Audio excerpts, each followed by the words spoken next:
নমস্কার বন্ধুরা, ট্রেন্ডমি stock the future education. এখন আমরা যে জায়গায় দাঁড়িয়ে রয়েছি 14ই মে। খুব শিগগিরই আর 15 দিনের মধ্যে ইলেকশন শেষ হয়ে যাচ্ছে। নিফটি কি 22,500 ব্রেক করতে পারে ওপরের দিকে, অথবা 21,500? এই জায়গাটাতে নিফটি দাঁড়িয়ে রয়েছে এবং এই 1,000 পয়েন্টের একটা যে গ্যাপ, 21,500 22,000, এই দুটোই খুব ক্রুশিয়াল রেজিস্ট্যান্স সাপোর্ট। যদি রেজিস্ট্যান্স ভাঙে তো আরো উপরে যাবে, অথবা এর মধ্যে কিভাবে কি করবে এবং আমরা কিভাবে ট্রেড নেবো সেটা আমরা অবশ্যই একবার দেখবো। এই দুটো আমাদের কন্ট্যাক্ট নাম্বার। আপনারা যে কোনো সময় আমাদের সাথে কন্ট্যাক্ট করতে পারেন এবং আমাদের এডুকেশন প্রোগ্রামে যোগদান করতে পারেন। হ্যাঁ, অবশ্যই আমাদের টেলিগ্রাম চ্যানেল আমাদের ডেসক্রিপশন বক্সে দেওয়া রয়েছে, অবশ্যই জয়েন করে। এটা আমাদের ডিসক্লেমার।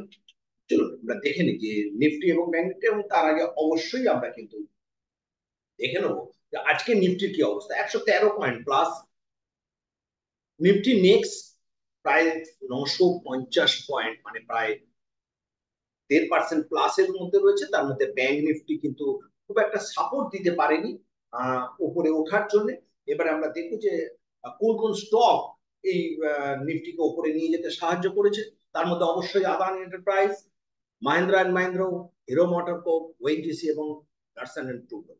এবং যে সমস্ত শেয়ার গুলো ডাউনের দিকে ছিল তাদের মধ্যে অবশ্যই সেপলা, টিসিএস, টাটা কনজিউমার, নেসলে এবং অ্যাক্সিস ব্যাংক। আমরা একটু ইন্ডাইসেস এর দিকে যাচ্ছি।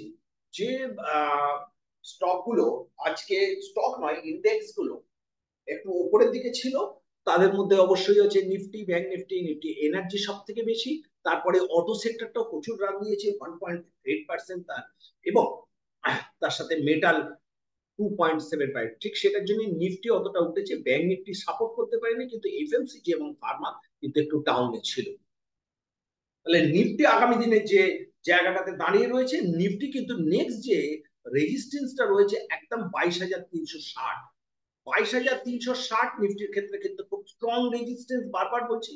এই জায়গাটা থেকেই কিন্তু একটা নিফটির বড় যে কোনো ওয়ান সাইড মুভমেন্ট আমরা আশা করতেই পারি।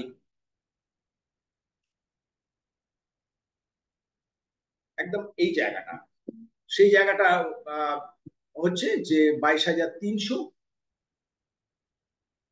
22,330-এর যে লেভেলটা, এই জায়গাটাতে নিফটি যদি আসে, এক হচ্ছে এখান থেকে সাস্টেন করে উপরে উঠতে পারে যদি আদার্স ফার্মা এবং অন্যান্য সেক্টর গুলো, ব্যাংক সেক্টর একটু সাপোর্ট করে। সেক্ষেত্রে নেক্সট যে রেজিস্ট্যান্সটা নিফটির ক্ষেত্রে যাবে, সেই রেজিস্ট্যান্সটা অবশ্যই কিন্তু এই জায়গাটাতেই দাঁড়াবে। এই জায়গাটা নিফটির রেজিস্ট্যান্স 22,500, যেটা আমি বলছিলাম যে 22,500 জায়গাটাতে দাঁড়াবে। আর নিচের দিকে যদি চলে যায়, নিচের দিকে যে নিফটির যে একটা মেজর ডবল টপ করে ওঠার চেষ্টা করেছে নিফটি, এরপরে যে সাপোর্টটা নিতে যাবে, সেই সাপোর্টটা কিন্তু হচ্ছে একদম 22,074। 22,074 এই মুহূর্তে দাঁড়িয়ে নিফটি আমাদের কাছে খুব বড় সাপোর্ট। সেই সাপোর্টটা ভেঙে গেলে আগামী যে এই যে জাস্ট ইন্টারমিডিয়েট যে লো করেছে, এখানে ট্রিপল বটম করে একটা ওঠার চেষ্টা করছে শর্ট টাইম ফ্রেমে। নিফটি কিন্তু ভোটের জন্য খুব হাই ভোলাটাইল থাকবে। তবে নিফটি যতই হোক 22,800 আর একবারও টেস্ট করতে যাবেই নিফটি। আহ, সেটা যে কোনো সেক্টরকে ধরেই হোক, কিন্তু নিফটি এতটা একটা মুভমেন্ট দেওয়ার সম্ভাবনা রয়েছে। এবং তার সাথে ব্যাংক নিফটি, ব্যাংক নিফটি মোটামুটি আজকে ফ্ল্যাট ছিল। ব্যাংক নিফটি কিন্তু যে কোনো অবস্থাতে এই দুটো জোনকে কিন্তু ব্যাংক নিফটি একটা ব্রেক করতে পারে। সেই দুটো জোনের মধ্যে হচ্ছে ব্যাংক নিফটি যেটা নেক্সট যে জোনটাকে ও ব্রেক করতে চাইবে, এই জোনটা ব্যাংক নিফটি 48,000-এর যে লেভেলটা রয়েছে রেজিস্ট্যান্সটা, এটাকে যদি ব্যাংক নিফটি ব্রেক করতে পারে উপরে, তাহলে নেক্সট ও রানটা দিয়ে দিতে পারবে। প্রায় এতটা, প্রায় 700 পয়েন্টের মতো একটা রান আছে। আর কিন্তু যদি এটা ব্রেক করে, তাহলে আর এই জায়গাটায় যদি ব্যাংক নিফটি সাস্টেন করতে না পারে 47,650, তারপরে কিন্তু ব্যাংক নিফটি একটা বড় নিচের দিকে ফল এবং এই লোটাকে টেস্ট ও করবেই। 47,000 টেস্ট করেও তারপরে ডিসিশন নেবে ব্যাংক নিফটি কোন দিকে যাবে। তবে মার্কেট কিন্তু খুব ভোলাটাইল এবং মার্কেট একটা খুব আনসার্টেনিটিতে দাঁড়িয়ে রয়েছে। একটু আপনারা যদি ডেইলি চার্টটা দেখেন, তাহলেই অবশ্য বুঝবেন, যারা একটু ক্যান্ডেলস্টিক নিয়ে পড়াশোনা করেন।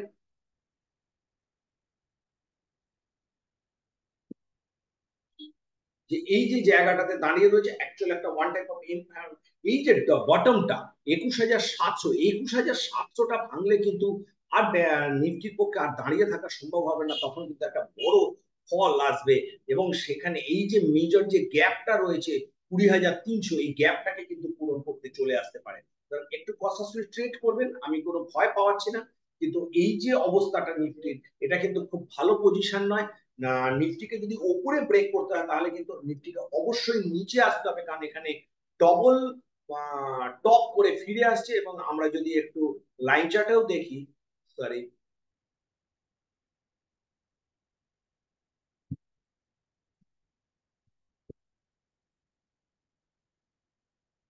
আমরা যদি একটু লাইন চার্টে দেখি তাহলে দেখবেন একটা ডবল টপ করে কেমন ফিরে আসার চেষ্টা করছে এই জায়গাটাতে। খুব ক্রুসিয়াল জায়গা, এই ক্রুসিয়ালটা ভাঙলেই কিন্তু নিফটি নিচের দিকে একটা পড়ার সম্ভাবনা রয়েছে। কিন্তু যখন ও উপরে ওঠার চেষ্টা করেছিল তখন কিন্তু আগের হাইটাকে টেস্ট, ক্লোজিংটা ও কিন্তু আগের হাইটার নিচেই ক্লোজিং করেছে, এটাকে লোয়ার হাই বলে। এবং ঠিক প্লাস অ্যাকচুয়াল বটম থেকে ও একটু জাস্ট বাউন্স ব্যাক নিচ্ছে। সুতরাং যাদের স্টক আছে তাদের একটু সাবধানে বা স্টপ লস মেনটেন করে কাজ করতে। আর এছাড়া আমাদের এডুকেশন প্রোগ্রাম অবশ্যই যোগদান করবেন। তার ডেসক্রিপশন ডিটেলস আমাদের টেলিগ্রাম চ্যানেলে লিংক দেওয়া রয়েছে। ধন্যবাদ, আপনাদের দিন শুভ হোক, এটাই ট্রেনিং স্টক।